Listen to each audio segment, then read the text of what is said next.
বাংলাদেশের ছেলেদের মতো ট্যালেন্টেড পৃথিবীর কোনো ছেলে অসাধারণ।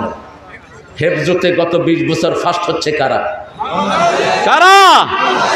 কম্পিউটার সায়েন্সে কারা ফার্স্ট হয়? বাংলাদেশ। আবার আর্কিটেকচারে কারা ফার্স্ট? ম্যানহাটনে যে টুইন টাওয়ার, এটা ইঞ্জিনিয়ার হলো বাংলাদেশ। মালয়েশিয়াতে টুইন টাওয়ার, এটার ইঞ্জিনিয়ারও বাংলাদেশ। এখন আল্লাহর সব হুকুমগুলোকে আল্লাহ রসুলের মতো করে করব, ঠিক না বাটি? সেখানে কেরামতি করতে যায় না, তাহলে আখিরাত শেষ, দুনিয়াও। যেটা যেমনি দিয়েছেন সল্লু কামা রাআইতুমুনি উসাল্লি, যেটা রাসূল দেননি আপনি সেটা নিয়ে ফাজলামি করেন কেন? আপনি কি আরো বেশি জানেন মূর্খ? Full stop. যেটা রাসূল করেছেন সেটাই করব, ঠিক না বাটি?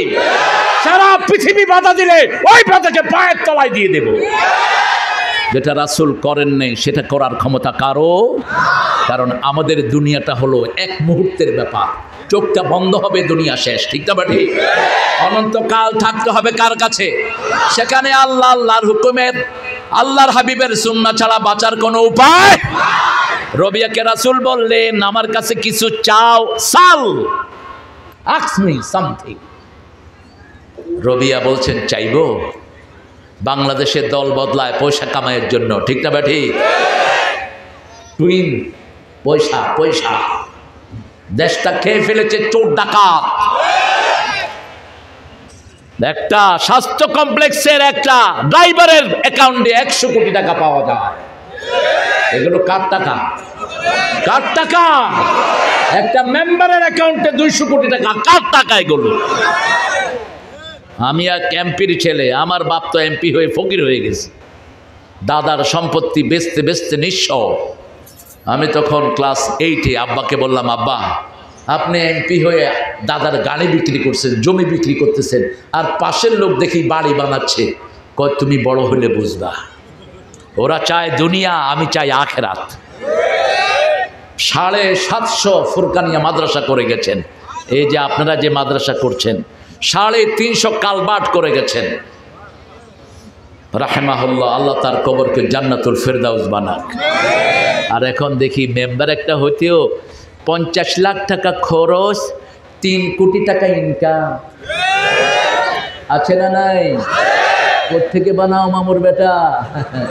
হিসাব দিতে দিতে তোর চামড়া ছেড়ে যাবে, তোর দুনিয়া শেষ, আখিরাতও শেষ।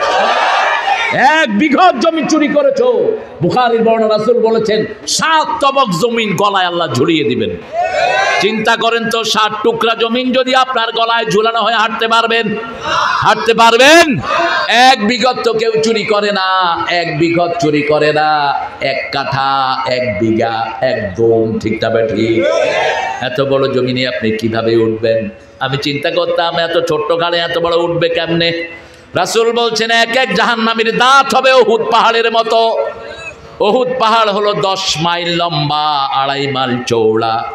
একটা লোকের 32টা দাঁত যদি উহুদ পাহাড়ের মতো হয়, মুখটা হবে বাংলাদেশের মতো, ঘাটটা হবে ভারতের মতো। কারণ এত বড় মুখ না হলে তো এতগুলো দাঁত আটবে না। আল্লাহ আমাদেরকে হেফাজত করেন। আপনি কারো এতিমের সম্পদ পেটে ঢুকিয়েছেন, আপনার উপর অনর্গল লানত দিচ্ছেন কে? আপনি সুদ খাচ্ছেন, লানত দিচ্ছেন কে? আপনি টাকনুর নিচে কাপড় ঝুলিয়ে পড়ছেন, আপনার ওটাকে জাহান্নামে দিচ্ছেন কে? আপনি কথায় কথায় মিথ্যা কথা বলছেন, আপনাকে লানত দিচ্ছেন কে? রাসূল বলছেন, রোজা ঢাল স্বরূপ, রোজা সব বিপদকে ফিরিয়ে দেয়। মা লা ইউহরিক, কেউ যদি এটাকে ছিদ্রি না করে। সাহাবায়ে কেরাম বললেন, কাইফে ইয়াহরিকু সাওম, কিভাবে ঢালকে ছিদ্রি করা হয়? রাসূল বললেন, মিথ্যা কথা এবং গীবত করা, এই 2টা ঢালকে ছিদ্র করে দেয়। এখন আমাদের দেশে মিথ্যা কথা আছে না নাই? মিথ্যা মামলা আছে না নাই? যারা মিথ্যা মামলা দিয়েছো, ওই মামলা উড্ড করো, তাও না হলে তোমার রোজা কবুল হবে। তুমি মুমিনের খাতায় নাম লেখাতে পারবা না। সূরা হজ 30 নাম্বার। কষ্ট হচ্ছে আপনাদের? কষ্ট হচ্ছে? আমি এগুলো না বললে আপনারা আমারে ধরবেন।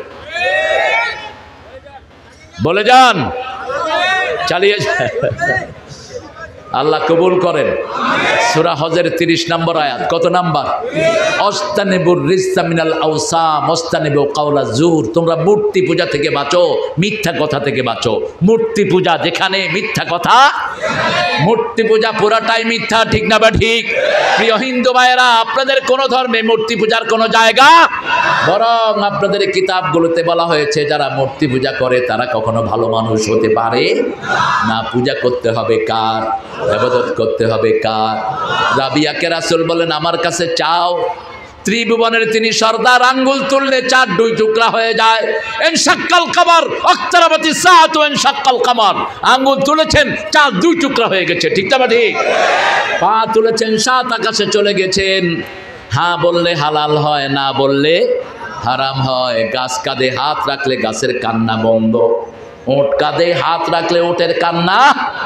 সেই নবী বলছেন আমার কাছে চাও। রবিয়া বলছেন চাইব, তিনবার বললেন চাও। রবিয়া বলছেন চাইব। রাসূল তার মুখের দিকে তাকিয়ে আছেন সাল্লাল্লাহু। রবিয়া রাদিয়াল্লাহু আনহু বলছেন মুরাফাকাতাকা ফিল জান্নাহ। হে নবী, আপনার সাথে আমি জান্নাতে থাকতে চাই, আপনার সাথে আমি জান্নাতে থাকতে চাই, আর কিছুই চাই না। কি চিন্তা করেন দুনিয়ার ব্যাপারে? দুনিয়া পড়েই থাকবে। আমাদের আগে কত মানুষ ছিল, এখন আর কেউ দুনিয়াতে। এই জায়গা জমি সব পড়ে থাকবে, আমরা থাকবো না, ঠিক না ঠিক? তেরে জেসে লাখো আয়ে লাখো ইস মাটি নে খায়ে, रहना नाम निशान बंदे झूठी तेरी शान रे, मत कर तू अभिमान।